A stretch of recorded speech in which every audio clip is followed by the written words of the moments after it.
Alright, so this is going to be a cool video comparing 3 diamonds. 2 of them are 2-carat H SI2s, the other one's a 3-carat H SI2. And we're trying to determine out of the 3 which one's the best. So, I'm going to start with diamond number 1. I just labeled them 1, 2, and 3. Diamond number 1 is one of the 2-carat H SI2s. And let's just focus on the A set image. You're going to see there's a little bit of green in it. That's going to be less bright. You kind of want more red throughout the diamond. So it's going to be interesting to see if this A set image translates into real life, like most of them do. I'm just going to go down here to show you a picture of the inclusion. The one thing that worried me was this inclusion right here. That actually I was able to see in real life. So this diamond is not eye clean. It's actually the least clean out of all 3 diamonds. So far, because of its shaky A set image, and it's still an AGS triple or quadruple ideal, but it must be closer on the lower end of that. So between that and the inclusion, this might not be my top pick, but let's just continue on. Diamond number 2.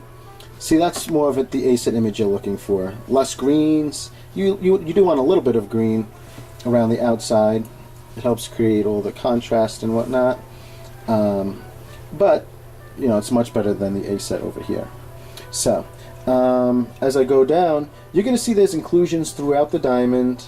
There's really not one area I'm going to point out to, but this is actually a good thing, because if it's one big inclusion, it's a lot more noticeable, such as that one, than a lot of little inclusions scattered throughout the diamond. This diamond is basically eye clean. I took a look at it. I wasn't able to see inclusions unless I went extremely far out of my way.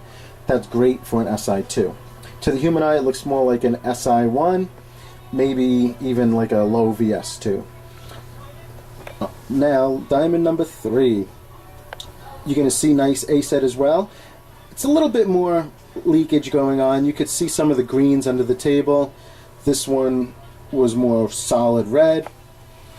And let me just point out, it's kind of like these greens that I'm talking about. This is something that should show up in the video as well, but it shouldn't be as significant as in diamond number 1. Let me just show you the inclusions. Once again, inclusions going throughout the diamond. And once again, it's not one big one, it's just scattered throughout. I took a close look at this diamond as well. I would say diamond number 2 was the most eye clean diamond out of the batch. These inclusions were pretty good. Some of them I was slightly able to see, maybe like in this range over here. But, that's kind of like going out of your way to find them. So let's take a look at how the diamonds appear in real life and see how all these images translate into real life. Alright. So here we're looking at the diamonds using fluorescent light. It's how the diamonds would appear on a cloudy day or indoor diffused lighting, such as office light. And this is diamond number 1. This is the one with the inclusion that I mentioned is noticeable. So let's take a look at number 2. And you're going to see that diamond number 2, just as the A set supported, it just is the brighter diamond.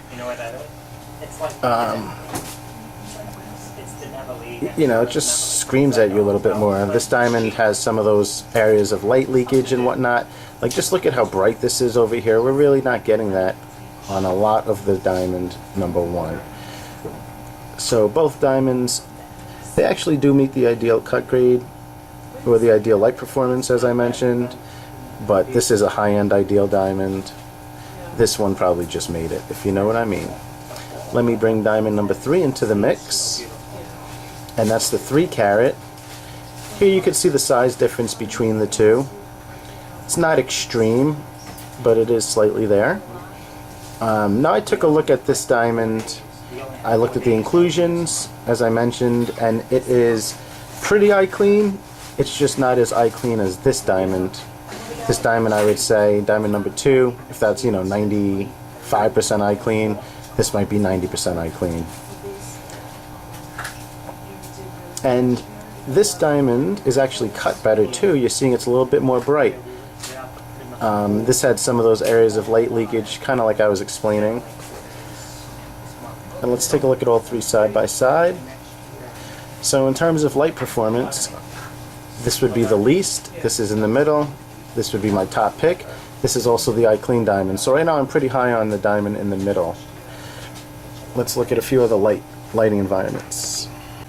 Okay, now we're using LED light, which is like spotlighting, and just take a look. You're going to see that difference.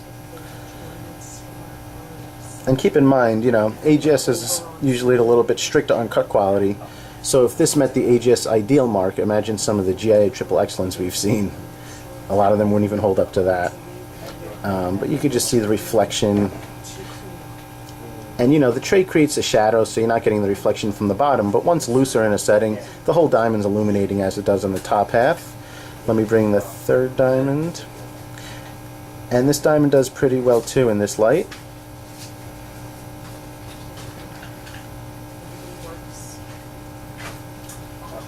You know, as I go down here, I would still say this diamond's the better cut one. I'm getting a little bit more reflection depending on the angle. And this one is definitely the dud out of the patch. And here's intense spotlighting. And once again, the diamond in the center on the right in this view, it's just a ball of fire.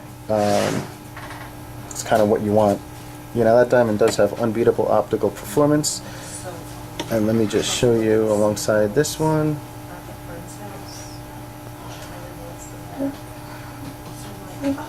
Show you all three.